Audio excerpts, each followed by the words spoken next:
सुनो, अलमारी का चाबी दो। क्या करोगे चाबी लेकर? तुम्हें पता नहीं क्या करूंगा? महीना का आखिर है, गुड्डू के अगले महीने की स्कूल फी और उसके साथ कुछ 100 रुपए हैं। ठीक है, चाबी तो दो।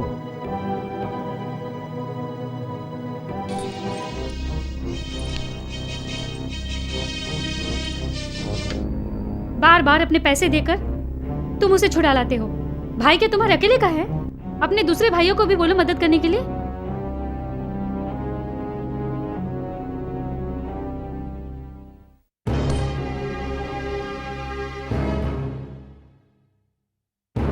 पिताजी,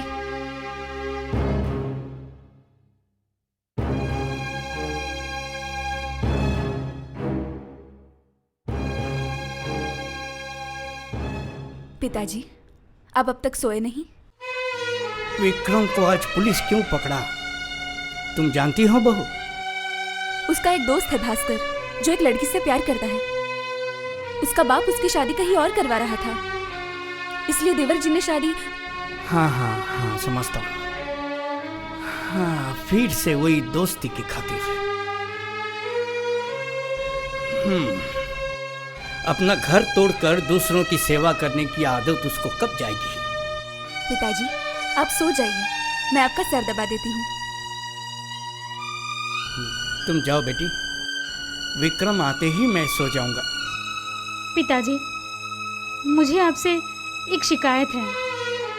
शिकायत? अब आप जाइए दीदी, जो शिकायत करनी है कल सुबह करना। नहीं, कल सुबह नहीं। बड़ी बहू का जो कहना है वो अभी बोलेगी।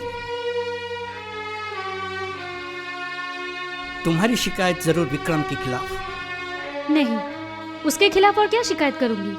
आप एक कान से सुनते हो, दूसरे कान से निकाल देते हो। शिकायत आपके बड़े बेटे के खिलाफ है। राजीव के खिलाफ? उसके खिलाफ कोई शिकायत हो सकती है? पापा की तबीयत ठीक नहीं है, आप जाइए दीदी। मैं अपने पति के खिलाफ शिकायत कर रही हूँ, इसमें तुम्हें क्या तकलीफ हो रही है? उसे सब कुछ कहने दो बेटी। बोलो, तुम्हारी क्या शिकायत है बड़ी बहू? अगले महीने की 3 तारीख को गुड्डू का स्कूल का फीस देना है, इसलिए 300 रुपए अलग करके अलमारी में रख दिया था। और आपका बड़ा बेटा मेरी हर बात अनसुनी करके वो पैसे लेकर थाने गया है विक्रम को छुड़ाने। अब आप ही बताइए पिताजी, मैं अपने गुड्डू के स्कूल का फीस कैसे भरूं? ठीक है, तुम जाओ, मैं देखता हूँ। वो सब देखता हूँ ऐसा मत बोलिए पापा। आपके उस लोफर बेटे के लिए अगर मेरे बेटे का स्कूल जाना बंद हुआ तो मैं बहुत झगड़ा करूंगी। क्या?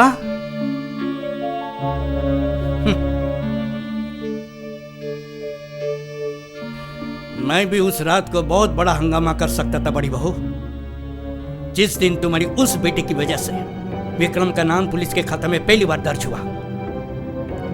मां होकर इस बात तुम भूल सकती हो, लेकिन मैं अब तक भुला नहीं हूं। उस तूफानी रात में रात 3 बजे तुम्हारे बेटे का बुखार 105 छू गया था। उस आंधी तूफान को सर पे लेकर भागते हुए विक्रम हाथ पांव जोड़कर डॉक्टर को ले आया। डॉक्टर आकर गुड्डू का अच्छी तरह इलाज करते हुए एक इंजेक्शन का नाम लिखकर बोला, 1 घंटे में आप ये इंजेक्शन ला सकते हो, वरना लेट हो जाएगा। तूफानी रात में इंजेक्शन कहाँ मिलेगा? लाइए, मुझे दो, मैं देखता हूँ। भैया दरवाजा खोलिए, दरवाजा खोलिए भैया।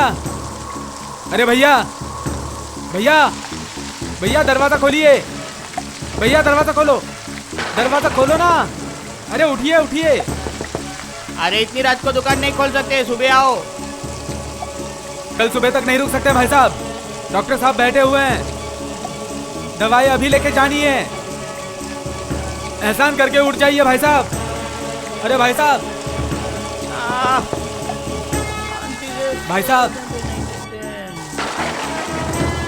अगर दवाई नहीं मिली तो गुड्डू नहीं बचेगा। अरे भाई साहब,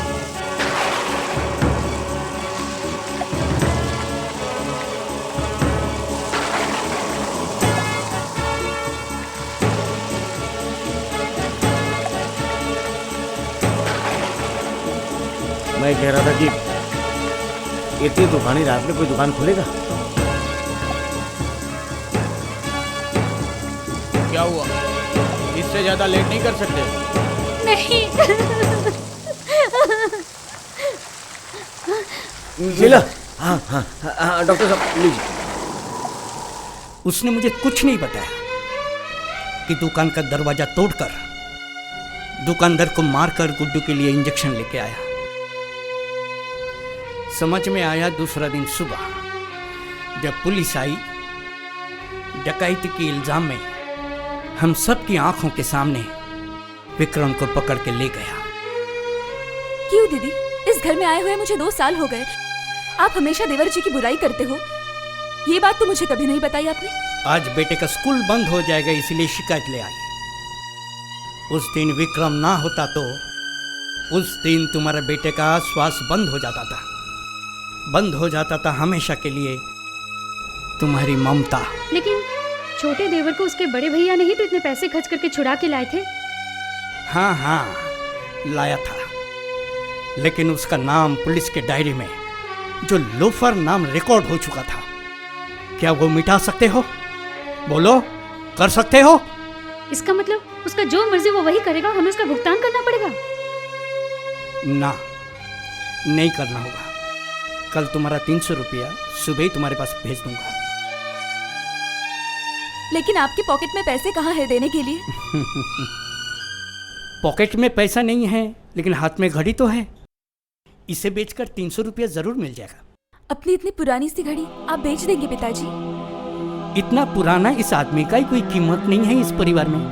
नहीं पिताजी, उसे मत बेचिए। इसके अलावा और कोई रास्ता नहीं है बेटी। मेरे पेंशन से जो 2000 रुपया महीना में मिलता है वो पूरी रकम मैं बड़ी बहू को दे देता हूँ।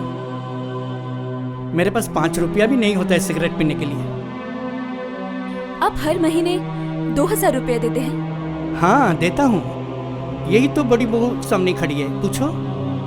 मैं जब हर महीना बैंक से पैसे लेके आता हूँ, आते ही देखता हूँ बड़ी बहू मेरे कमरे में बैठी है, मुझसे पैसे लेके ही चली जाती है। क्यों दीदी? आप तो हमेशा कहती हो कि पिताजी सिर्फ 1500 रुपए देते हैं घर के लिए। मैं चलती हूँ। अरे रुको, जाओ कमरे में बैठ के सारी रात हिसाब कर लो। इन 500 रुपयों का तुमने इतने साल क्या क्या किया? कल सबके सामने तुम्हें इसका हिसाब भी तो देना है। पैसे पैसे का हिसाब। ठीक है, दे दूंगी। अच्छा फंसाया तुमने ये बड़ी बहू को। 300 रुपया मांगने आई, आज उनको 30,000 रुपया का हिसाब देना होगा। ये बात तो समझी नहीं। आप अभी सो जाइए पिताजी, देवर जी आ जाएंगे तो आपको बता दूंगी। ठीक है बेटा।